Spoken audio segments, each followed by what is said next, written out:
Welcome back, everybody, to Niners Now. I'm your host, Brady Grustas, at Grustas Brady on X. You can follow me there. And we got breaking news, everyone. The sky is falling. The season is doomed. We are screwed. The 49ers have major injury problems, and they have major depth problems as a result of those injuries. And I'm prepared to solve those problems. I've got 5 trades that the Niners should absolutely make before the regular season starts. And of course, stick around until later in the show when we will be having the difficult conversation about Jauan Jennings and his fit on this team moving forward. But before we begin, go ahead and subscribe down below, leave a like, leave a comment, and let's get into it. So on Monday, we heard from Kyle Shanahan that rookie wide receiver Jordan Watkins is going to be out for about a month with a high ankle sprain.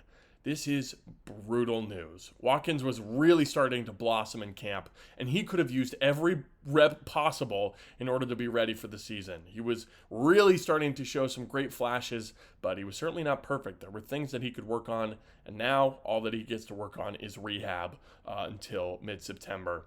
He's likely going to be out for the first 2 weeks of the regular season. 1 month from now will be a couple days before week 2, but I think it'd be foolish to kind of rush him back for that. So realistically, keeping him out 1 month keeps Jordan Watkins out until week 3, which of course is the 49ers home opener. And that's if there's no setbacks, right? I hate to be doom and gloom here on the channel, but this is really rough news, especially considering how beat up the rest of the wide receiver room is anyways. We've got a lot of other injury updates to talk about, though. Let's table the wide receiver discussion for now. On Tuesday, Ben Bartch had to leave practice after he got hurt. Seemed to be an issue with his right arm, which sucks.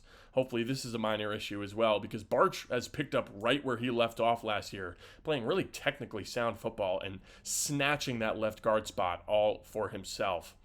Kyle Shanahan said that Brandon Ayuk and Malik Mustafa are still hoping to return by week 6, but in both of those cases, he said, quote, "It could be week 10, could be week 5, end quote." So there's at least an unofficial timeline now for both of those guys, but it's definitely still ambiguous. Hopefully they come back on the earlier side and they both return by week 6. We already identified on this show that week 6 is a pretty good return date, given that there's a mini bye week after week 5. Jacob Cowing is back at practice. That's good. A couple wide receiver reinforcements there. Thank you, Jacob Cowing. He returned on Tuesday, and Jauan Jennings on Tuesday had a very light workout on the side field. Other guys who were back on Monday included Marcus Siegel, Andre Dillard, Jair Brown, Evan Anderson, and Chaz Surratt. Robert Beal, Upton Stout, and Bernardo Green, however, were still held out. For both Stout and Green, their ideal return date is going to be Thursday, which will be our next practice, for joint practice with the Raiders. Green and running back Isaac Guerrero both worked out on a side field on Tuesday, hopefully meaning that they are getting closer and closer to a practice return. I've only got a few more notes from practice. Once you hit the start of the preseason, these camp notes get less and less detailed because there's more and more other stuff to talk about, right? And also because there are more and more injuries. So anyways, the past couple days of practice, we talked about Niners bringing in Jeff Wilson Jr., but they also signed veteran pass rusher Trevis Gipson. Now, Gipson got some reps with the first team defense on Monday, and he made the most of them. He made a pretty nice play, tipped Brock Purdy's pass into the air and into Nick Bosa's hands for an interception. Now, Gipson was always more of like a 3-4 pass rusher, so I wasn't expecting him to be a great fit in the Robert Saleh 4-3 scheme, but that was definitely a strong debut for the new guy. Hopefully he can stay healthy and play well against the Raiders and Chargers. Jeff Wilson got a heavy workload, and he looks fresh, which is really good news for us. Lord knows the 49ers could use some fresh legs in their running back room. Andre Dillard got his first reps of training camp with the second and third team offenses, and he looked pretty impressive. After diving back into the tape from Saturday's game, I'm not as quick to write off Spencer Burford at tackle, but he could use a real competitor at that spot, and hopefully Dillard can be that guy, because I don't think it's going to be Austin Pleasance. Marcus Siegel ran with the first team defense over Jair Brown both Monday and Tuesday, and Shanahan said that he would not rule out Siegel being a week 1 starter. That'd be a pretty wild development, in all honesty, but it's one that I wouldn't mind at all. My assumption with Siegel was that he would need a year to sit behind, Jason Pinnock and Richie Grant and Jair Brown to really acclimate to the complexities of the NFL offense, right? but he was extremely impressive against the Broncos, and it looks like he's rising up that depth chart quickly. Connor Colby, speaking of rookies, also got some run with the first team offense once Ben Barch left practice. Now, obviously, wish it was, under some better circumstances, but Connor Colby also really impressed versus Denver. He was one of the only rookie offensive linemen to play over 20 snaps of pass protection and not allow a single pressure, according to PFF. PFF also graded Colby, I believe, the highest graded 49ers offensive player from that preseason game against the Broncos. So, he's been impressing, and now he's getting some first-team reps thanks to injury. And last but not least, we did hear officially on Monday that Demarcus Robinson is appealing his potential suspension, which is why we haven't heard much news on that front lately. Robinson being available to start the season would go a long, long way. He would slot right in at wide receiver 2 and hold down the fort until Ayuk is back. Those are all the updates from camp. Open practices are officially over now. Tuesdays was the final one. That just means we're getting closer and closer to the regular season and real football. Now, speaking of real football, let's talk about making this team better. Okay, luckily, the preseason and the roster cutdown period are great times to make trades to improve the depth of your roster, right? Every team has different strengths and weaknesses, and if you're savvy, you can snag a real contributor because another team is just too good at accumulating talent. So I've got 5 trades today that I think the Niners could and should make to add a contributor to this roster. All 5 of the guys that I talk about today, I think would certainly make the 53-man roster. And this first trade is one that's been talked about for over a year at this point. It's Kendrick Bourne returning to the Bay. Bourne was an undrafted hit for Shanahan and Lynch way back in 2017, and he was a key role player on that 2019 Super Bowl team. So now, with Ayuk and maybe Jennings and maybe Robinson missing time and Watkins missing some time and Cowan is just getting back, we've never needed a veteran role player at wide receiver more. Bourne knows the scheme, he's excelled in the scheme, and he's coming from a very crowded room in New England. The Patriots have all sorts of young talent to play at wide receiver, and they've got their veterans in Stephon Diggs and Mac Hollins already. So from the Patriots' perspective, getting anything for Kendrick Bourne is a plus. And for the Niners, you fill that wide receiver hole for cheap, it's absolutely worth it, especially if it's KB, one of the energy guys from that 2019 team. As for what it would cost, I think a 7th-round pick in 2027 is perfectly fair value for Kendrick Bourne because I think there's a real chance that Bourne just gets outright cut anyways. And if he does, definitely look out for the Niners as a potential landing spot for him. Doesn't matter how they do it, go get him, John Lynch. I want to see Kendrick Bourne back in the red and gold. My next trade target, though, is a former top 75 pick, Zach Pickens from the Chicago Bears. Now, Pickens was the first pick in the 3rd round all the way back in 2023, and he's been a massive disappointment so far for Chicago. Coming out of South Carolina, Pickens was a long, athletic, disruptive defensive tackle who was asked to play a little bit of nose tackle, but his best fit seems to be at 3-tech, rushing over guards where he can use his athleticism to penetrate and react to what is in front of him. Unfortunately, his best fit with the Bears was on the bench. He was a healthy scratch to end the season for, 3 or so weeks. And after they brought in Shamar Turner in the 2nd round, I think it's over for Pickens in Chicago. I think he could certainly use a change of scenery. This scouting report sounds a lot like another former South Carolina defensive tackle, Jauan Kinlaw. Now, Kinlaw obviously did not end up working out in San Francisco, but it is undeniable that he was a scheme fit, and he was the kind of player they love in this Robert Saleh defense. I wouldn't be surprised at all if they saw Pickens as a great fit for this scheme and a potential contributor on the defensive line under some better coaching. I mean, we've got Chris Kasarik, the best defensive line coach in the league. The Bears do not. Now, Pickens' value is quite low, so I think all that it would take is a backup offensive lineman. I chose Nick Zakelj because he's got some center flexibility, which I think the Bears could find pretty useful. And in exchange for Zakelj, the Niners would get a talented young player who could add some real talent to a very thin D-tackle room. This is a low-risk and high-reward type of move, and those are the moves you should be making at this point in the season. And for what it's worth, Zach Pickens did have a sack in the Bears' first preseason game against the Dolphins. Now, I've got another defensive tackle that I want the Niners to take a look at. It's Colin Saunders of the New Orleans Saints. Now, the Saints, in my eyes, they need to be sellers, okay? This team's not good. They should be trying to lose. Of course, you don't want to come out immediately and say, oh, we're tanking. But trading away a good backup defensive lineman is a sneaky way to get a little bit worse. And Saunders is a good backup defensive lineman. He's not an amazing run defender, but he's an above average pass rusher, and he was pretty productive for New Orleans for a backup. He had 14 pressures and 2 sacks last year in a rotation. It's not bad.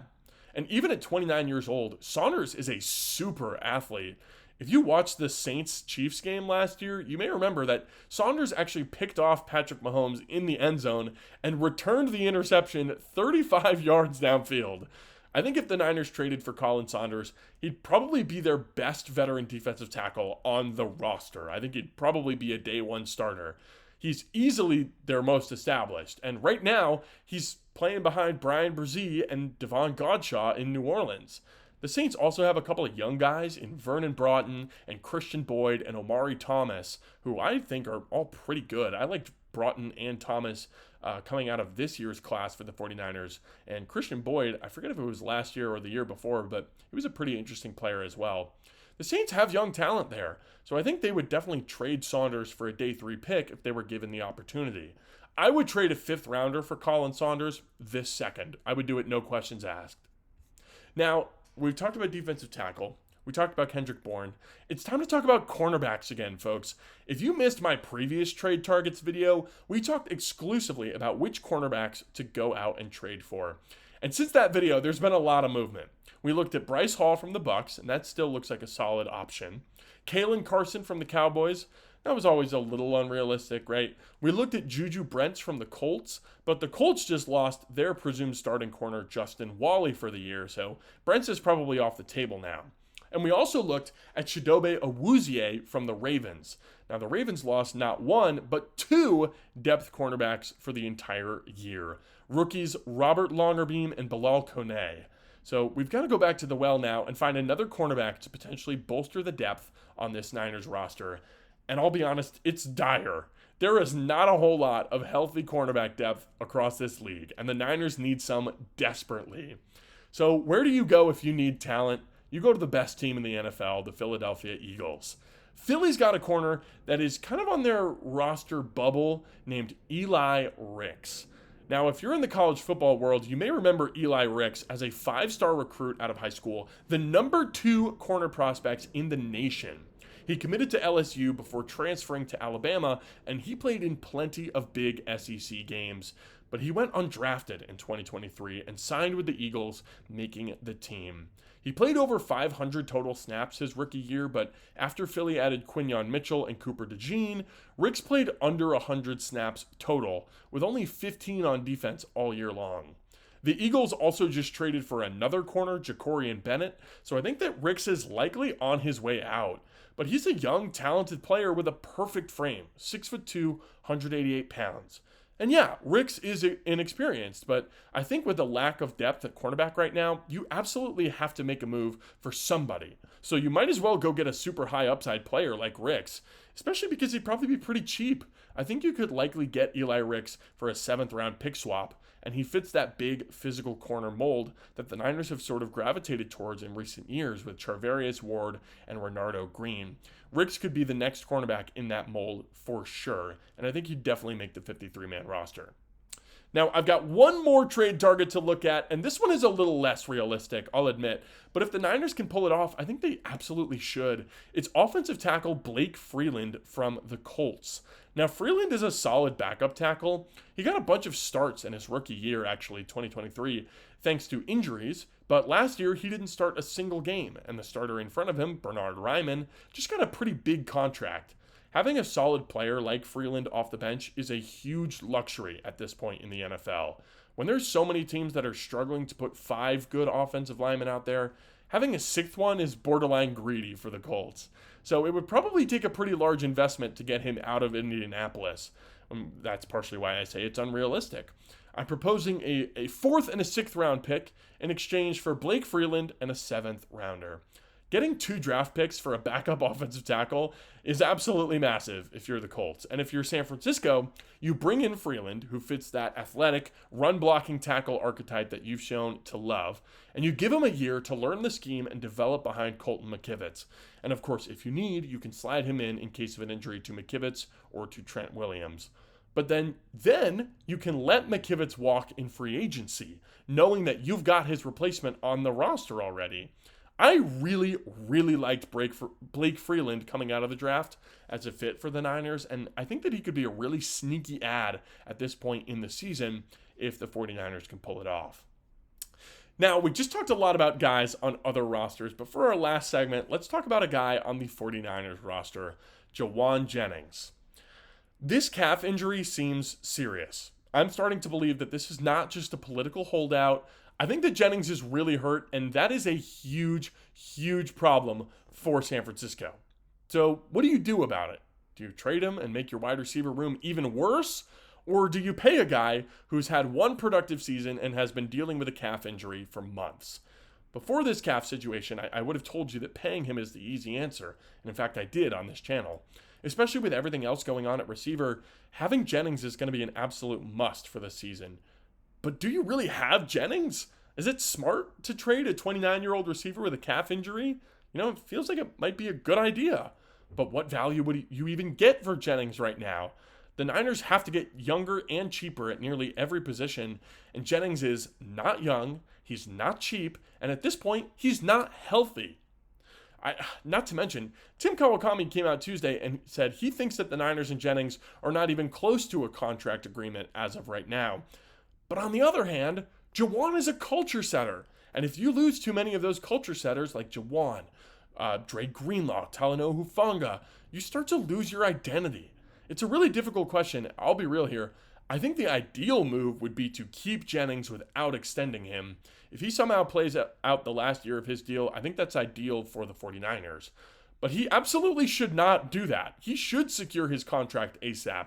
He should hold out and protect his calf. I wonder if Jennings would accept a 1-year raise or if he's really looking for the multi-year deal. If he's demanding 3 years or more, I think you have to at least take calls for him because that just doesn't fit our timeline whatsoever. If it were up to me, I think you do end up trading Jauan Jennings if you can get good value for him. I don't think the 49ers are a Super Bowl contender this year, and I think because of that, you've got to continue getting younger and getting cheaper. Of course, let me know in the comments down below if you think the 49ers should keep Jauan Jennings or trade him before the season starts. As always, leave a comment, leave a like, and let me know if there's any topics that you'd like to see me cover. Thank you all for watching, and subscribe for 49ers videos 5 days a week. I'm Brady Grustas at GrustasBrady on X. This has been Niners Now, and I'll see you tomorrow.